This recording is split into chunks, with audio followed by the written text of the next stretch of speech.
فما اوتیتم من شیء،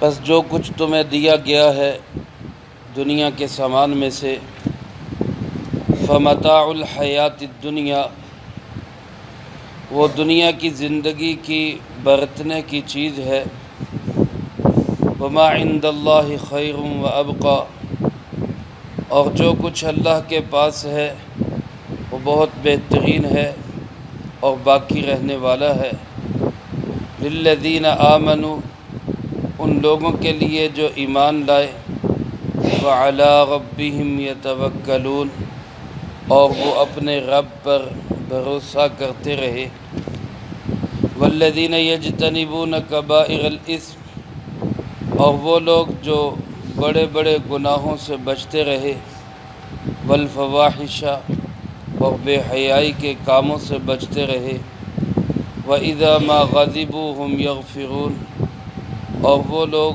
جب ان کو غصہ آتا تو وہ معاف کر دیا کرتے تھے۔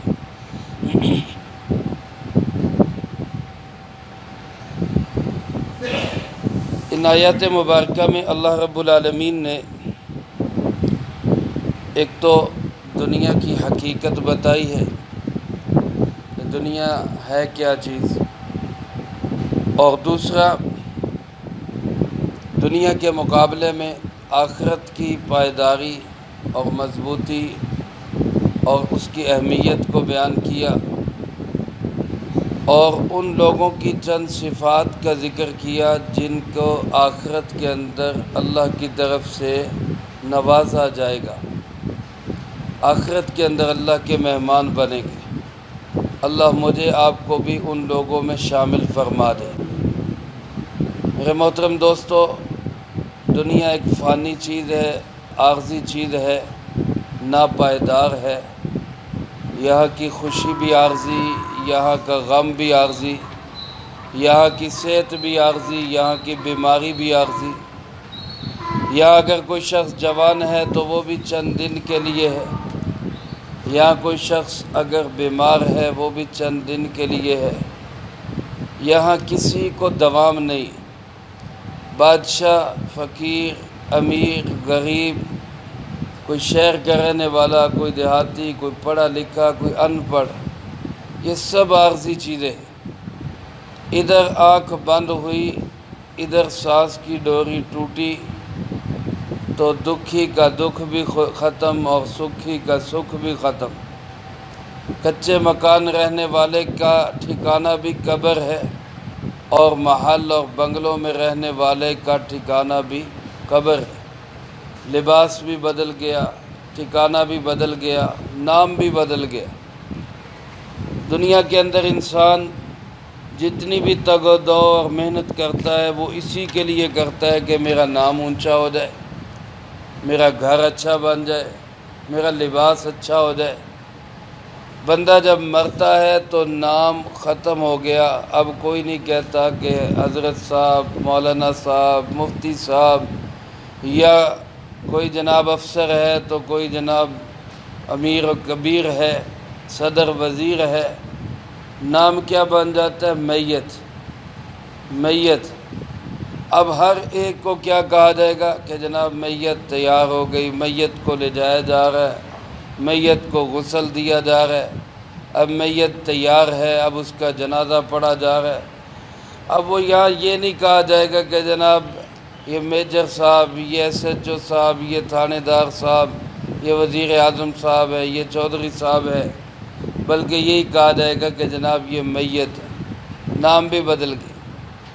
لباس ہے تو وہ بھی بدل گیا، وردی ہے وہ اتر جائے گی، اعلیٰ قسم کی پگڑیاں باندھی ہوئی ہیں وہ اتر جائیں گی، کسی بھی طرح کا لباس ہے وہ سب ختم۔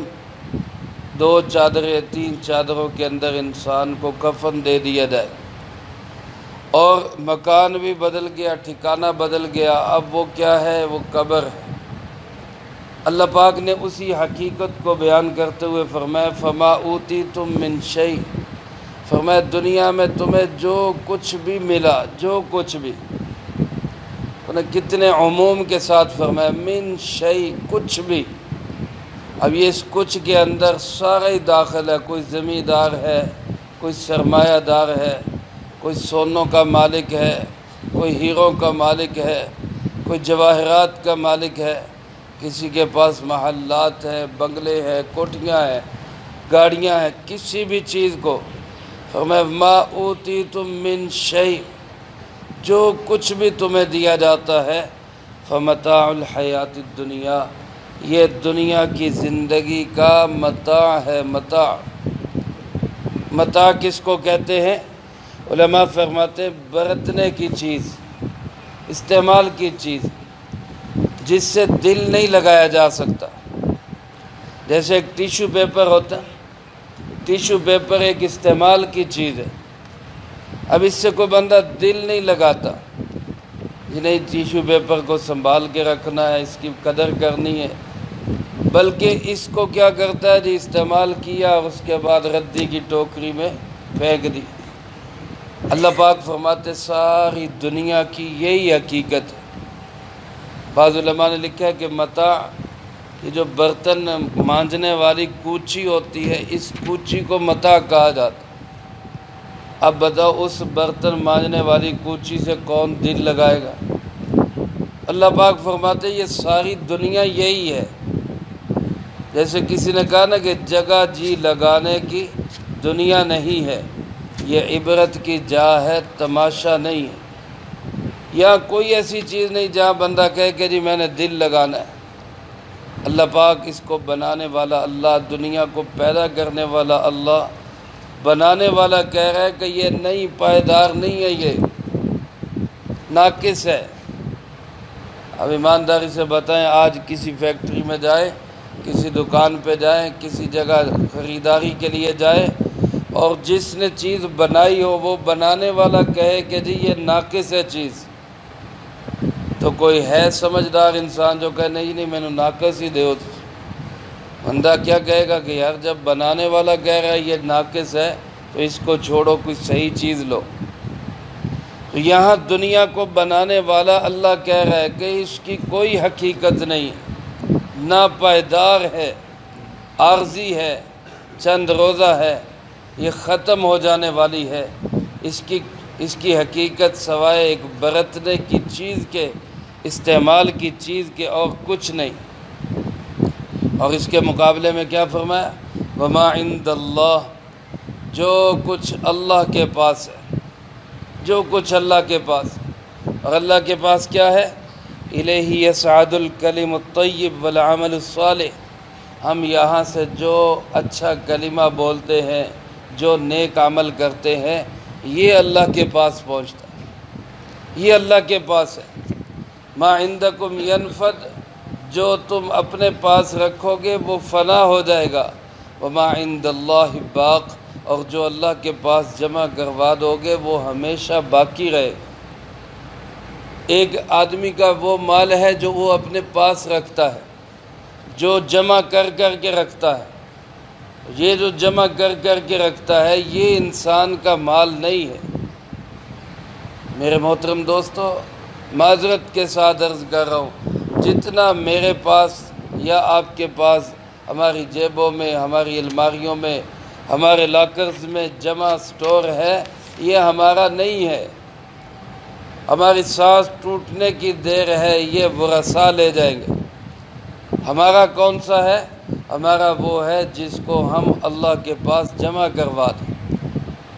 جیسے کہ روایات میں آتا ہے، ایک دفعہ آپ صلی اللہ علیہ وسلم کے گھر میں کسی نے کوئی گوشت بھیجا ہدیے کے طور پہ، تو آپ نے فرمایا اس کو تقسیم کر دو، فقراء مساکین میں، غرباء میں تقسیم کر دو۔ تو شام میں یا کسی وقت آ کے آپ نے پوچھا ہاں بھی وہ اس کا کیا کیا؟ تو بتایا جی وہ سارا تقسیم ہو گیا، ایک دستی بچی ہے، ایک دستی بچی ہے۔ مفہوم عرض کر رہا ہوں، بتانے والوں نے بتایا، اماں جان نے آپ صلی اللہ علیہ وسلم کی زوجہ مطہرہ نے بتایا کہ جی سارا تقسیم ہو گیا، ایک دستی بچی ہے۔ سرکار دو عالم صلی اللہ علیہ وسلم نے کیا فرمایا کہ سارا ختم ہو گیا، ایک جو دستی ہے سارا جمع ہو گیا، جو تقسیم کر دیا وہ بچ گیا۔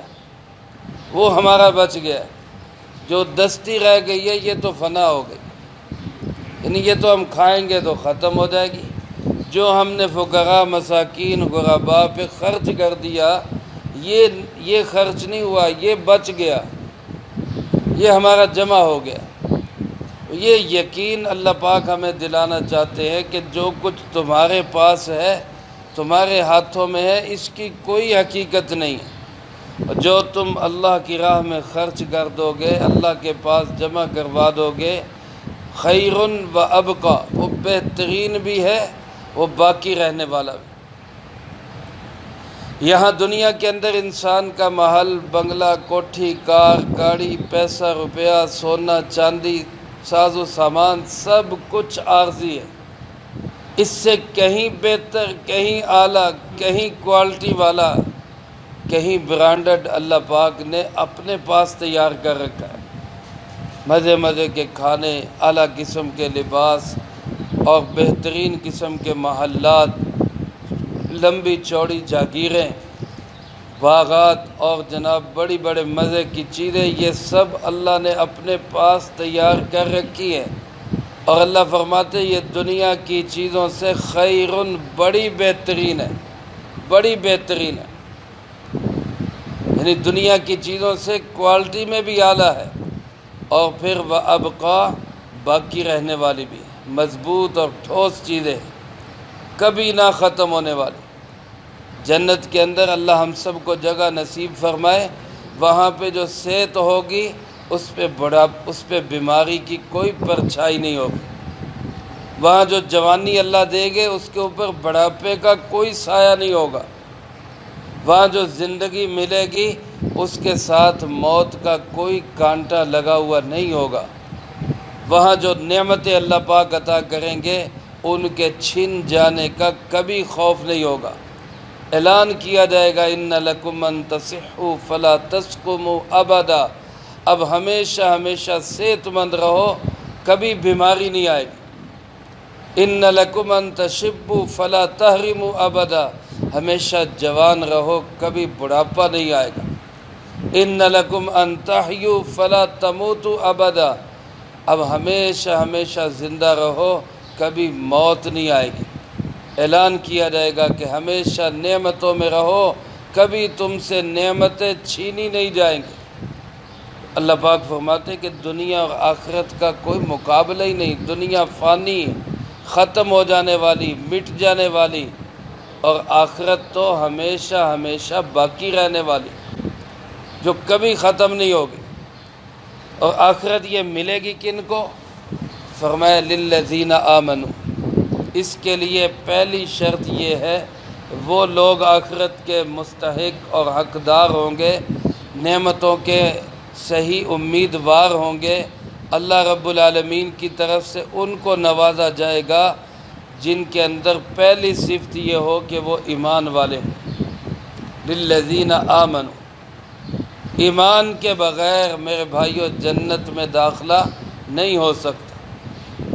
جو شخص حالت ایمان میں دنیا سے جائے گا وہ ہمیشہ ہمیشہ کے لیے جنت میں رہے گا، چاہے ایک انسان پرلے درجے کا گناہ گار بھی کیوں نہ ہو، اللہ کی رحمت سے بغیر عذاب کے بخشا جائے، کسی کی سفارش سے، انبیاء علیہ السلام کی سفارش سے، امام الانبیاء جناب محمد کریم صلی اللہ علیہ وسلم کی سفارش سے بغیر عذاب کے بخشش ہو جائے، اللہ کی مرضی، نہیں تو کم سے کم اپنے گناہوں کی سزا بھگت کر وہ ایک نہ ایک دن ضرور جنت کے اندر چلا جائے گا اور پھر ہمیشہ جنت میں رہے گا۔ لیکن خدا نخواستہ جو انسان بغیر ایمان کے دنیا سے چلا گیا اس کی نجات کا کوئی راستہ نہیں، چاہے وہ کتنے ہی نیک انسان ہو، چاہے وہ کتنے ہی جو ہے وہ دیانتدار ہو، چاہے وہ کتنے ہی اس کے اندر صفات ہوں، کتنے ہی اس کے اندر جو ہے وہ دوسری تمام اعمال ہوں، لیکن جب تک ایمان نہیں ہے نجات نہیں مل سکتی۔ اللہ ہم سب کے ایمان کو سلامت رکھے۔ ایمان قائم کرنا، ایمان باقی رکھنا ایمان سیکھتے رہنا یہ بہت ضروری ہے۔ ایمان کی بقا کس چیز سے ہوگی؟ الحمدللہ ہم ایمان والے تو ہیں سارے، ہم سب کا ایمان ہے، اللہ پہ ایمان ہے، رسول اللہ صلی اللہ علیہ وسلم پہ ایمان ہے، کتابوں پہ ایمان ہے، فرشتوں پہ ایمان ہے، جنت و جہنم پہ ایمان ہے، اچھی بری تقدیر پہ ایمان ہے۔ اللہ کے فضل و کرم سے ہم ایمان والے ہیں، لیکن اللہ کرے ہمارا یہ ایمان آخری سانس تک باقی بھی رہے۔ ایمان لانا کافی نہیں، ایمان کو بچانا ضروری ہے۔ بعض اوقات گناہوں کی نحوست ایسی پڑتی ہے، بندہ حرام کاریوں میں ایسا مبتلا ہوتا ہے کہ موت سے پہلے ایمان کا کلمہ بھی اس سے چھین لیا جاتا ہے۔ اللہ ہم سب کی اس سے حفاظت فرمائے۔ بعض اوقات بندہ دین کی کسی بات کا مذاق اڑاتا ہے، ایمان سلب ہو جاتا ہے۔ اس لیے علماء نے لکھا ہے ایمان کے بچاؤ کا ذریعہ کیا ہے؟ جیسے وبا کے دنوں میں ڈاکٹروں سے دوری، ہسپتالوں سے دوری یہ انسان کی موت کی علامت ہے۔ بیماریوں کے دن ہوں، وباؤں کے دن ہوں، بندے کو ڈاکٹر نہ ملے تو نتیجہ کیا ہوتا ہے؟ موت واقع ہونے کا اندیشہ ہوتا ہے۔ ایسے ہی فتنوں کے دور میں علماء سے دوری یہ ایمان کے ختم ہونے کا اندیشہ ہے۔ آج یہ جو پرفتن دور ہے اس میں ایمان کے بچاؤ کا ذریعہ کیا ہے؟ ہم علماء سے اپنا تعلق مضبوط کریں، اس کے ذریعے ہم فتنوں سے بچیں گے۔ علماء دین کے ٹھیکیدار نہیں ہیں، لیکن ایمان اور دین کے چوکیدار ضرور ہیں، اور چوکیدار جو ہے وہی سامان کی حفاظت کرتا ہے۔ ہمارے ایمانوں کی حفاظت یہی علماء کرام کریں۔ تو اللہ پاک فرماتے کہ پہلی چیز یہ ہے کہ اس شخص کے اندر ایمان ہو، اور دوسری فرمایا وَعَلَىٰ رَبِّهِمْ يَتَوَكَّلُونَ، وہ اپنے رب پہ بھروسہ کرتے ہوں۔ توکل کس چیز کا نام ہے؟ توکل اس چیز کا نام ہے کہ انسان سبب کو اختیار کرے، سبب اختیار کر کے پھر اللہ کی ذات پہ بھروسہ رکھے۔ اگر کوئی انسان سبب ہی اختیار نہیں کرتا، مثال کے طور پہ بھوک لگی ہے، وہ کہتا ہے میں نے کھانا ہی نہیں، اللہ میرا پیٹ بھر دے، وہ اللہ کا امتحان لے رہا ہے، سبب اختیار ہی نہیں کر رہا۔ تو یہ سبب کا اختیار نہ کرنے والا یہ توکل نہیں کر رہا، یہ تو نعوذ باللہ اللہ کو امتحان میں ڈالنا چاہ رہا ہے۔ توکل یہ ہے کہ انسان اللہ کی ذات پہ بھروسہ کرے سبب اختیار کرنے کے بعد۔ بیمار ہو گیا، اب بیٹھا آرام سے، نہیں جی نہیں بس اللہ ہی شفا دے گا، اللہ ہی شفا دے گا، یہ توکل نہیں ہے، یہ دھوکہ ہے، فریب ہے۔ یہ توکل کیا ہے کہ دوائی حاصل کرے، علاج کا سنت طریقہ اختیار کرے، صدقہ کرے، نفل پڑھے، دعا کرے، دوائی لے، اس کے بعد اللہ کی ذات پہ بھروسہ کرے کہ شفا دینے والا کون ہے؟ اللہ۔ کمائی کے لیے دکان پہ جائے نا، ہاتھ پہ ہاتھ دھر کے بیٹھا رہے، کوئی کام نہ کرے، نہ کھٹو نکما بیکار، گھر میں ٹونڈ منڈ بیٹھا رہے اور کہہ جی پالنے والا تو اللہ ہے۔ کوئی شک نہیں، پالنے والا تو اللہ ہے، لیکن اللہ نے دنیا کو دار الاسباب بنایا۔ کام کرو، محنت کرو، مزدوری کرو، ہاتھ پاؤں مارو، اس کے بعد اللہ کی ذات پہ بھروسہ رکھو کہ رزق دینے والا کون ہے؟ اللہ ہے۔ یہ توکل۔ تو ہمیں توکل والا بننا ہے کہ بھروسہ اللہ کی ذات پہ ہو۔ بھروسے کا پتہ کیسے چلتا ہے؟ ایک انسان کسی سفر میں چلا گیا، دوران سفر اس کو خیال آیا کہ پتہ نہیں میری جیب میں پیسے ہے کہ نہیں۔ اب اس کے دل میں یہ بات آئی تو سوچنے لگا کہ پیسے نہ ہوئے تو سفر کیسے ہوگا، پیسے نہ ہوئے تو سفر کیسے ہوگا؟ اس کا مطلب ہے اللہ کی ذات پہ یقین نہیں ہے۔ اب جیب کو ہاتھ لگا کے دیکھا تو پیسے تھے، تو تسلی ہو گئی کہ ہاں پیسے ہیں، اب کوئی مسئلہ نہیں۔ اس کا مطلب اللہ کی ذات پہ یقین نہیں ہے، پیسوں پہ یقین ہے۔ پیسے ہوں تب بھی مسئلہ یہ ہو، یقین یہ ہو پیسے ہیں تو تب بھی میرا مسئلہ کون حل کرے گا؟ اللہ ہی حل کرے. نہیں ہے کبھی تو تب بھی یقین یہی ہو کہ میرا مسئلہ کون حل کرے گا؟ اللہ حل کرے. تو یہ توکل ہے. اللہ پاک فرماتے ہیں ان کی دوسری صفت یہ ہے کہ وہ اللہ کی ذات پہ بھروسہ رکھنے والے، توکل کرنے والے. میرے بھائیوں، جتنے بھی اسباب ہیں ان سے کام نہیں ہوتا. کام کرنے والا کون ہے؟ مؤثر، اثر ڈالنے والا. کھانے کے اندر بھوک مٹانے کا اثر ڈالنے والا کون ہے؟ اللہ ہے. پانی کے اندر پیاس بجھانے والا، اثر ڈالنے والا کون ہے؟ اللہ ہے. دوائی کے اندر صحت دینے والا، اثر ڈالنے والا کون ہے؟ اللہ ہے. تعویذ کے اندر صحت دینے والا، اثر ڈالنے والا کون ہے؟ اللہ ہے. اگر انسان ایک تعویذ اختیار کرتا ہے لیکن مؤثر یہ سمجھتا ہے کہ اللہ ہی ہے، صحت اللہ دے گا، تو تعویذ اور دوائی میں کوئی فرق نہیں.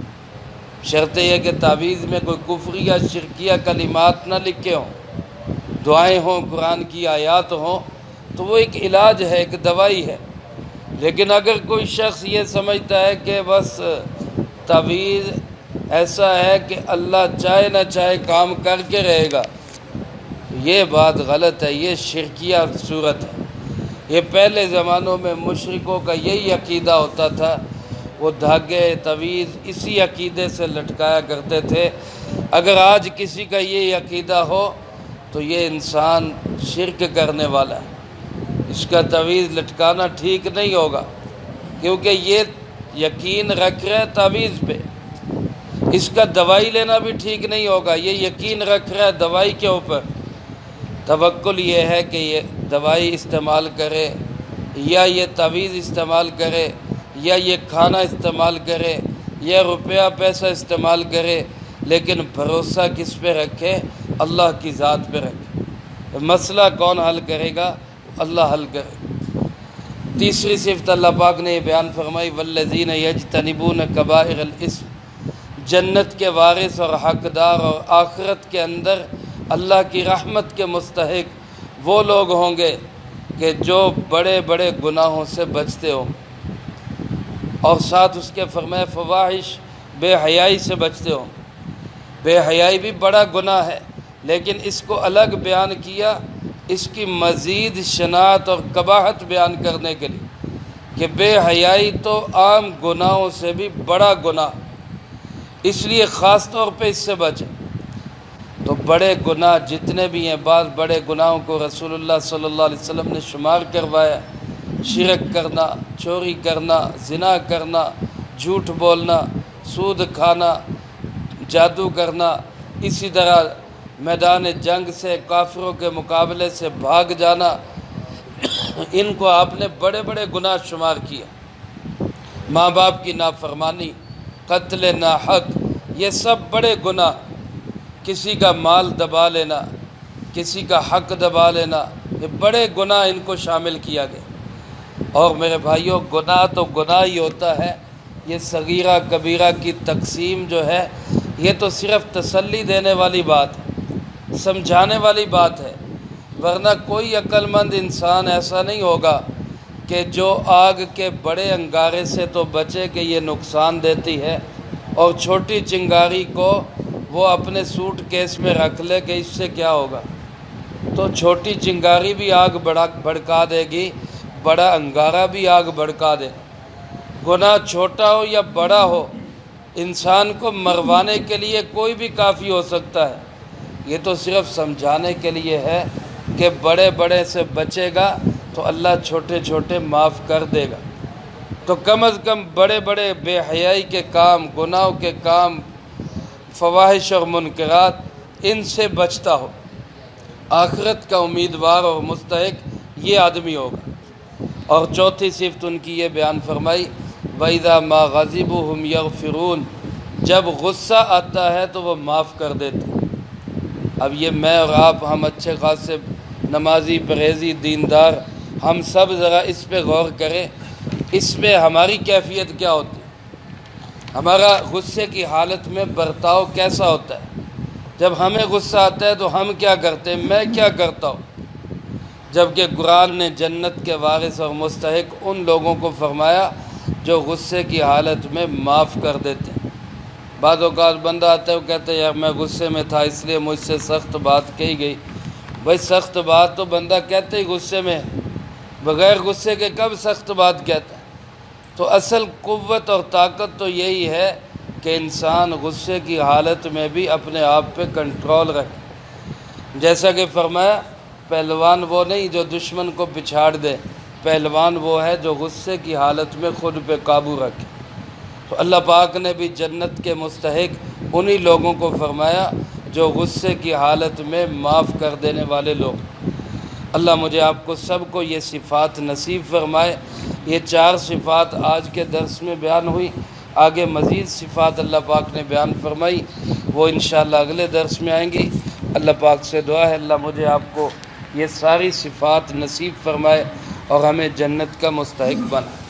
اللہم انت السلام ومنک السلام تبارکت ربنا وتعالیت یا ذا الجلال والاکرام۔ اللہم اعنا علی ذکرک وشکرک وحسن عبادتک۔ اللہم احسن عاقبتنا فی الامور کلها واجرنا من خزی الدنیا وعذاب الآخرہ۔ اللہم